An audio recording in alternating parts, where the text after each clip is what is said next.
그래서 남아있는 것은 건물과 문화재만 남아있어요. 저희는 거기를 관광으로 가죠. 근데 정말 거기서 얘기하고자 하는 거는 거기에 살았던 사람들이 어떤 모습으로 살았고 어떤 정신들을 가지고 살았는지 그걸 보러 가는 거거든요. 근데 거기에 가장 중요한 게 제가 일을 해보니까 먹는 거더라고요. 어떻게 먹고 살았냐. 사실 과거엔 더 했을 것 같아요. 그런데 우리 가서 그냥 막 그런 거 생각할 여력도 없이 보잖아요. 청소년들한테는 보면 그냥 다분히 공부를 하고 있잖아요. 그런 것들이 좀 재미가 없더라고요. 그래서 그런 것을 음식을 통해서 좀 전달을 해줘야 되겠다. 우리가 고춧가루가 들어오고 밀가루가 들어오고 뭐 후추가 들어오고 이게 다 정치사와 관련이 있잖아요. 그런 얘기들을 좀 스토리를 제가 전달을 해줘야겠다라는 생각을 해서 진지박물관이 하게 됐습니다. 잠깐까지 오셨네요. 박수 좀 부탁드리겠습니다. 소망 얼굴 싹 바쁘신데. 자, 한번 그러면 볼까요? 자, 넘겨주세요. 근데 저희가 지금 아카데미 진지박물관에서 뭐냐면 바로 충북의 음식을 얘기하는데 가장 중요한 것은 충북의 지형과 역사이거든요. 그 지형이 어떻게 냐 환경에 따라서 식재료가 다 차이가 나니까요. 오늘 간략히 한번 살펴보려고 합니다. 충북은 내륙이에요. 바다에 접하지 않는 유일한 내륙 도시예요. 그래서 뭐가 발달했냐면 산길하고 강을 따라 물길이 발달했어요. 근데 음식을 얘기할 때 이 두 가지를 반드시 우리가 얘기를 해야 되겠죠. 그 얘기를 하나 전해드리고 싶고요. 다음. 예, 볼까요? 제일 대표적인 강, 남한강이 있죠. 예, 남한강이 제일 유명한 물고기가 뭐예요? 알고 계시게? 쏘가리가 있죠. 네, 쏘가리가 문헌에 나옵니다.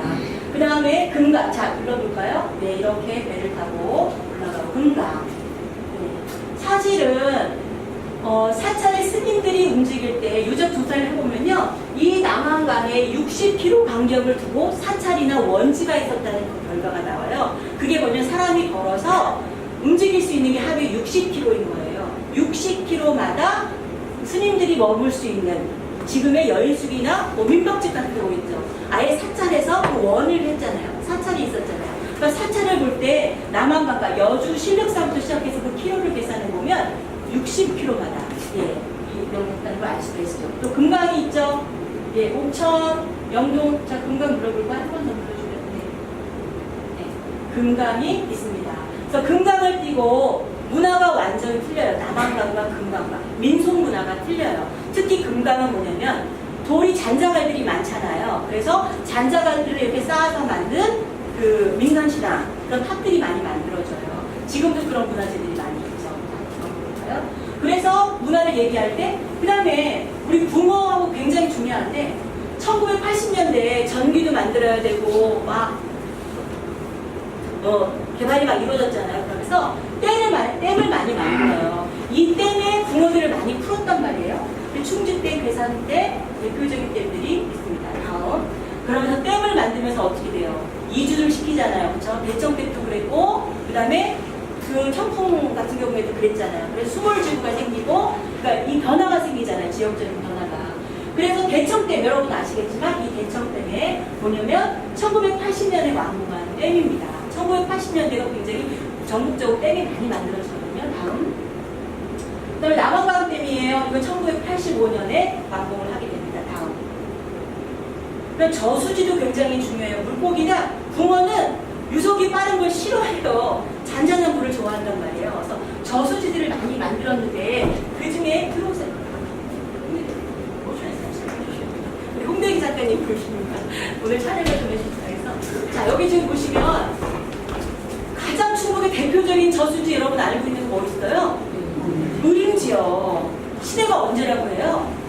뭐 삼국시대까지 올라간다 들었었잖아요. 바로 이 저수지에 최근까지도 붕어 잡이를 했었대요. 그런데 그 동네 어른들, 오늘 학예관님이 안 오셨는데 지금 오시고 계시는데, 그러니까 물고기, 붕어의 이 주둥이, 아감이 있는 부분을 쪼아서 반찬으로 해먹었다라는 기억이 있다는 거죠. 예. 그러니까 시대로 보면 의림지부터 명암지, 초평리, 백곡지까지 지금 여기를 중심으로 붕어찜들이 많이 만들어지고 있잖아요. 다음. 그래서 총 122개의 저수지가 지금 충북에 되어 있습니다. 네, 의림지 잘 알고 있을 거고요. 다음 거. 진천의 3대 저수지나 백곡지 여기 보면 붕어, 잉어, 메기 지금도 낚시하러 가죠. 그치? 최근에 가보니까 메말라가지고 다 내려앉았더라고요. 물고기 없을 것 같더라고요. 자, 그 다음에 네, 소평저수지가 있죠. 여기에 바로 지금도 가장 사랑받는 낚시터이죠. 바로 네, 명왕지가 있고 나무. 네. 그래서 이렇게 저수지들이 만들어지고 시대가 되면서 물고기가 약간 변화가 있었어요. 붕어가. 그런데 붕어를 우리가 붕어가 뭐야? 근데 붕어 구자를 쓰는 거예요. 물고기 어자에다가 그 사람 인자에다 마디초자를 써서. 근데 신증 동국여지신남이라든지 세종실록 지리지에 부어 또는 증어라고 표현이 되어 있어요. 근데 붕어라는 용어는 아마 1600년대 이전부터 사용되었다. 뒤에 나올 건데. 근데 이게 부어나 증어는 중국에서 유래한 발음이라고 하네요. 오늘 중국에서 오셨습니다. 선생님 발음 원통 발음으로 한번 해보시죠. 지위. 예. 그러니까 지유는 증어를 중국어 발음은 지유. 그 다음에 위에 거 한번 발음해 보시죠. 부어. 후위. 예. 그 발음이 중국어 발음이 그대로 기록이 되어 있는 것입니다. 그래서 여기 동해보감에 보면 1600년 붕어라는 용어가 나오거든요. 1600년 했다라고 되어 있는데 아까 여기 지금 붕어 전문가가 계시더라고요. 우리 저기 삼겹살 거리 지금 그 삼겹살 거리를 만드시는 우리 김동진 선생님께서 와 계신데 보면 토종 붕어와 중국 붕어, 일본 뭐 떡붕어 뭐 이런 부분이 있는데 아주 그 세계가 아주 복잡하더라고요. 근데 대략적인 걸 그냥 제가 설명을 한다면 그 한국 붕어와 중국 붕어와 이 입하고 눈의 거리가 약간 우리의 토종 붕어가 이렇게 입이 앞으로 나한테 눈하고 입에 있잖아요. 근데 1980년대 댐이 만들어지고 저수지가 만들어지고 하면서 일본의 어종을 갖다 푸는 거예요. 그래서 일본의 그러니까 떡붕어도 우리나라 것도 있고 일본 것도 있고 중국 것도 있는데 바로 일본의 떡붕어가 그 1980년 저수지하고 그것들이 많이 만들어지면서 어종이 바뀌게 됩니다. 최근 들어서는 바로 중국의 붕어들이 많이 들어오고 있어요. 그래서 가셔서 보면 중국 붕어인지 한국 붕어인지는 제가 확인하기에는 그 비늘의 모양이라든지 또 이렇게 세부적인 것들이 있더라고요. 예, 다음 거. 네. 여기 지금 보고 있어요. 예. 토종 붕어는 중간인데 이 중국 붕어는 입하고 눈의 거리가 짧다. 뭐 이런 게 있더라고요. 비교를 한번 해보시기 바랍니다. 예. 그리고 뭐 서생하는 방법이라든지 이런 것들도 나와 있는데 제가 자료 올려놨고요. 이 인터넷에서 검색해보니까 이렇게 월척을 해서 굉장히 보통이 한 15cm 그리고 20cm 저렇게 30cm 이상 되는 붕어도 되어 있더라고요. 얼마나 좋으셨을까요? 저 붕어 잡으시면. 네.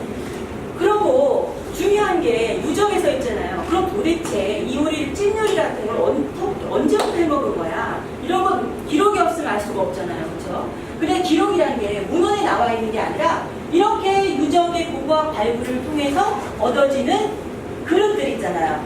그래서 전통 음식이나 과거의 우리 그 음식의 역사를 얘기할 때는 이 조리도구에 관한 얘기가 반드시 나와야 됩니다. 근데 뭐냐면 원삼국 시대 때에 이렇게 시루가 출토되기 시작을 해요. 그러니까 마한 뭐 이런 식인데 여기 지금 시루의 모양이라든지 뭐 이런 거에 따라 시대 구분이 되게 되는데 우리 너무나 잘 알고 있는 추성상상에서 그러니까 증평에 두 종류의 시루가 나오거든요. 뭐 이런 식의 입니다. 여기 지금 보세요. 그다음 백제에 해당되는 거, 예, 그 시루의 그 투공이 모양이 다르죠. 이게 이런 거를 전문가들이 구분하는 거고요. 박용동이라든지 통정리에서도 이렇게 백제시대 때에 실제로 음식하시는 고각자나 음식하시는 선생님들 얘기는 뭐냐면 조리법의 가장 먼저는 찍는 거였다. 음식기구 보고 다 쪄서 먹는 것들이 먼저 나오지 않았냐. 다음. 사실 시루에 찍는 것도 있지만요. 돌을 달궈서 돌 위에 이렇게 훈죽을 해서 먹는 그런 요리들도 있어요. 청동기시 때, 그러니까 조동리라든지 그런 보면 야외 노지에 그 노천으로 된 돌 무더기들이 나오거든요. 그러니까 우리 왜 그 아프리카나 뭐 이런 데 오지 가는 거 보면 사냥해가지고 돌 밟아가지고 해가지고 거기다 넣고 또 다시 돌을 놓고 흙을 쌓아가지고 먹는 거 나오잖아요. 그런 조리법도 있었을 겁니다. 여기 지금 고구려 신라, 청원 남성벌 유적, 대표적인 고구려 유적인데요. 거기에서도 이렇게 시루가 나오죠. 다음. 네, 그리고 뭐 더할 나위 없이 고려와 조선시대 때는 떡도 찌고 뭐 많이 만들어 먹었죠. 부르실 때 서여모형이라고 해서 말을 이용하는 문법 얘기가 나오거든요. 기회가 되면 이 아카데미 매달 한 번씩 할 건데 그 서여모형에 관한 내용도 제가 좀 드릴 겁니다. 다음. 네. 기록이 참 많아요. 이제 유물을 아주 간략하게 살펴본 거고요. 그림에서 이 그림 아시죠? 예, 이 그림 아시죠? 이 그림 보면 해학적이라고 되어 있는데 여기 지금 가운데 보면 접시에 생선 한 마리가 누워있어요. 가시만 남아있는 생선 한 마리. 그 다음에 이렇게 밥그릇이 놓여있고 이렇게 나무 젓가락으로 지금 넣고 있습니다. 아마 들판에 있는 나무를 뚝뚝 잘라가지고 젓가락으로 만들었겠죠.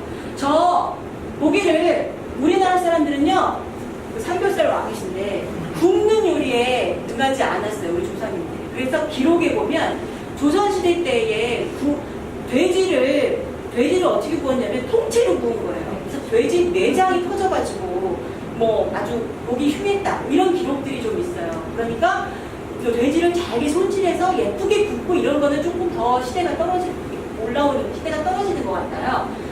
보면 대부분 어떻게 보냐면 이렇게 큰 그릇에다가 불을 중탕을 해서 끓이는 게 많이 해먹었잖아요. 우리 가마솥 때도 보면 어른들이 그렇게 많이 해먹잖아요. 근데 이게 지금 바로 1754년 아까 영조대왕 그 그림 보셨는데 1730년이었잖아요. 이 시기가 영조시대예요. 영조시대 때 그 김득시 선생님께서 그리신 그림에 보면 이렇게 유유자적 그래서 강가에서 물고기 잡이해서 나눠 먹는 그림들이 나옵니다. 그 다음 네. 이제 머리 아프기 시작하죠. 절대 머리 아플 게 없습니다. 우리가 지금 누구누구의 요리책, 지금 반찬 등서 나오셨는데 옛날부터 조리서가 있었어요. 근데 조리서라는 게 양념을 어떻게 하세요? 이런 조리서만 있었던 게 아니라 지리서, 그 다음에 백과사전.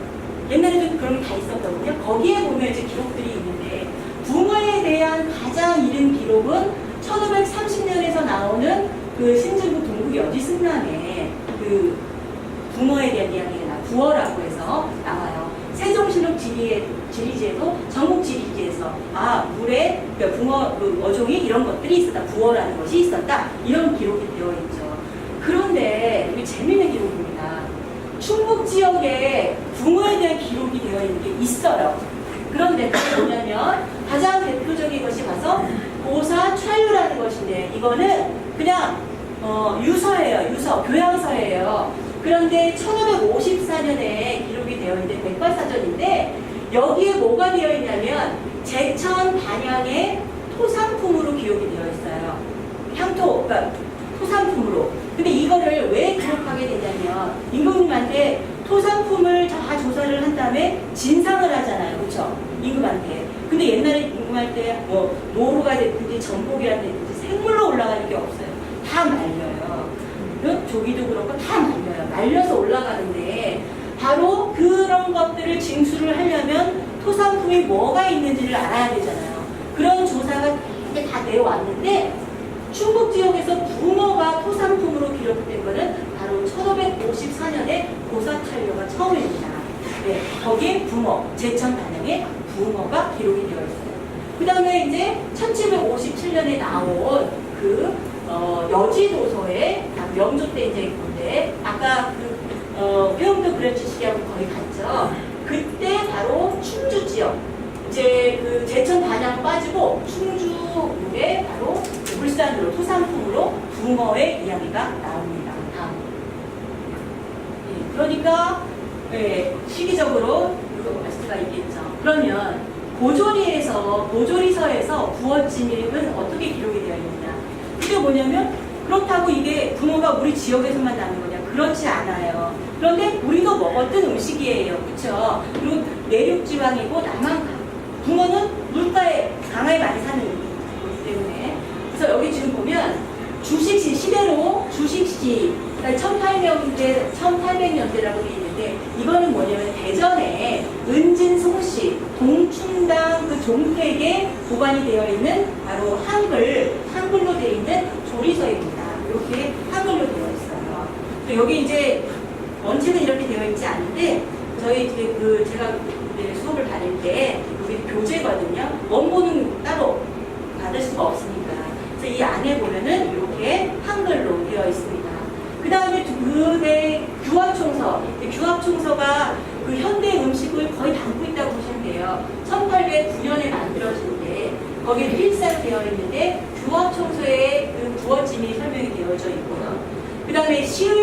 붕어라고 해서 이건 저기를 알 수가 없어요. 작자를 알 수가 없어요.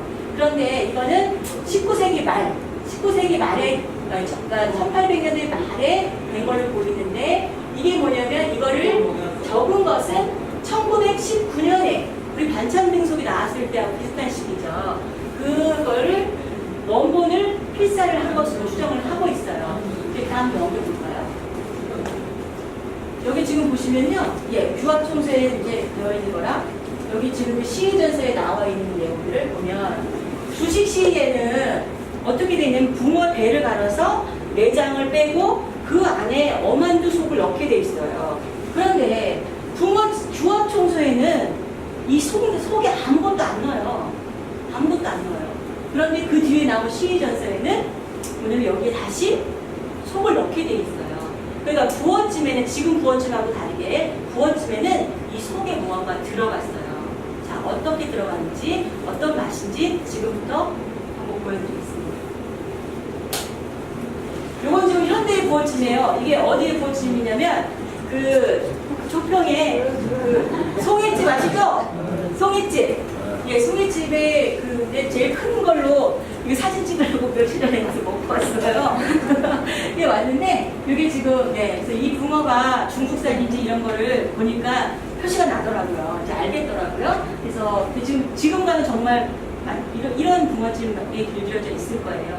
근데 부산 경상도 그 부산 쪽에는 무를 많이 넣고 간장을 넣고 조리듯이, 그러니까 그 붕어를 조리듯이 해서 먹거든요. 그런데 문헌에 보이는 붕어찜은 어땠는지 한번 보여드리도록 하겠습니다.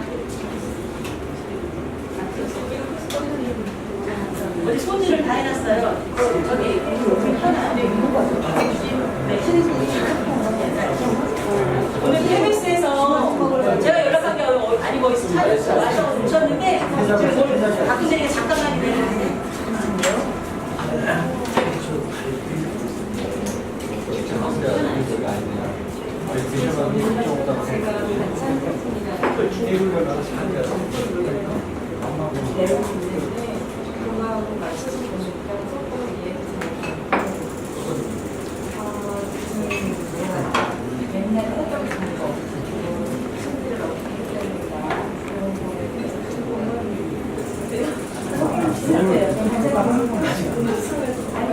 이건 뭐 저기 소정붕어예요? 아니에요. 중국산이에요? 소정붕어 구할 수가 없더라고요. 지금 보니까 이걸 보니까 알겠어요. 여기 보니까 잎하고 여기가 짧아요. 목선도 그렇고 그다음에 색깔이 좀 다르더라고요. 지금 붕어집에 가서 뭐 드시면 다 중국산이라고 그러더라고요. 그리고 이거는 산란기 때 알이 맛있거든요. 이 초여름에 산란을 해요. 근데 지금 보니까 강으로